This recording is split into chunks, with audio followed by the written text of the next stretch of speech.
ગુજરાત રાજ્ય ચૂંટણી પંચ દ્વારા સ્થાનિક સ્વરાજ્યની સંસ્થાઓની ચૂંટણીની સત્તાવાર જાહેરાત થતાં જ સમગ્ર રાજ્ય સાથે સરહદી કચ્છ જિલ્લામાં રાજકીય ગતિવિધિઓ તેજ કરવામાં આવી છે। આગામી 27મી એપ્રિલના રોજ મતદાન યોજાનાર હોવાથી ચૂંટણીને લોકશાહીના પર્વ તરીકે જોવામાં આવી રહી છે। કચ્છ જિલ્લામાં 1 મહાનગરપાલિકા, 6 નગરપાલિકાઓ અને 9 તાલુકા પંચાયતો માટે પ્રતિનિધિઓની પસંદગી થવાની છે। ચૂંટણી કાર્યક્રમ જાહેર થતાં જ વહીવટીતંત્ર સંપૂર્ણ સજ્જ બની ગયું છે, જ્યારે રાજકીય પક્ષોમાં ટિકિટ મેળવવા માટે દોડધામ શરૂ થઈ ગઈ છે। ખાસ કરીને સત્તાધારી ભારતીય જનતા પાર્ટી દ્વારા સંગઠનાત્મક રીતે સક્રિય બની ઉમેદવારોની પસંદગી માટે સેન્સ લેવાની પ્રક્રિયા શરૂ કરવામાં આવી છે। પ્રદેશ ભાજપના માર્ગદર્શન હેઠળ ભુજ, અંજાર અને ગાંધીધામ ખાતે 2 દિવસીય કાર્યક્રમ ગોઠવવામાં આવ્યો છે, જેમાં પ્રદેશ કક્ષાના નિરીક્ષકો દાવેદારો સાથે વ્યક્તિગત મુલાકાત કરી રહ્યા છે। ભુજ સ્થિત જિલ્લા ભાજપ કાર્યાલય કચ્છ કમલમ ખાતે વહેલી સવારથી જ કાર્યકરો અને આગેવાનોની ભારે ભીડ જોવા મળી હતી, જેના કારણે સમગ્ર વાતાવરણ ચૂંટણીમય બની ગયું હતું।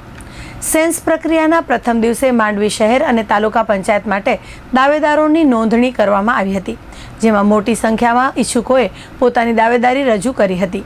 બપોર બાદ અબડાસા અને લખપત તાલુકા પંચાયત માટે બેઠકો યોજાઈ હતી। આ લોકશાહી પ્રક્રિયા દરમિયાન મંડળના પ્રભારીઓ, સહપ્રભારીઓ, વિવિધ હોદ્દેદારો, પૂર્વ ધારાસભ્યો અને આગેવાનો ઉપસ્થિત રહ્યા હતા। નિરીક્ષકો દાવેદારોની ક્ષમતા, લોકસંપર્ક અને પક્ષ પ્રત્યેની વફાદારી જેવા માપદંડોના આધારે રિપોર્ટ તૈયાર કરી પ્રદેશ પાર્લામેન્ટરી બોર્ડને મોકલશે, જેના આધારે અંતિમ ઉમેદવારોની જાહેરાત થશે।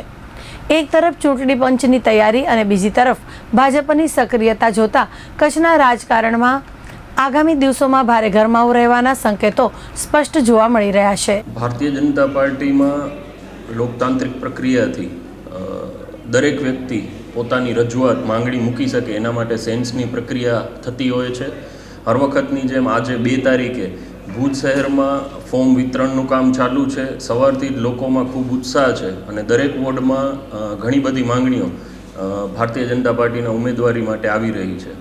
ભારતીય જનતા પાર્ટી આ વખતે ખૂબ નિષ્ઠાવાન, ટેકનિકલી જાણકાર અને ભણતરને પ્રાયોરિટી આપી અને સારા ઉમેદવારોનું સિલેક્શન અમારો શીર્ષ નેતૃત્વ કરશે। એટલે હું આપના માધ્યમથી દરેક સમાજને અપીલ કરું છું કે આપ સારામાં સારા સંખ્યામાં આ ફોર્મ લ્યો અને આવતીકાલે 3 તારીખે સાંજે 5:30 કલાકે કચ્છ કમલમ પર આ સેન્સની પ્રક્રિયા હાથ ધરાશે, તો એમાં આપ સર્વે ભાગ લેશો।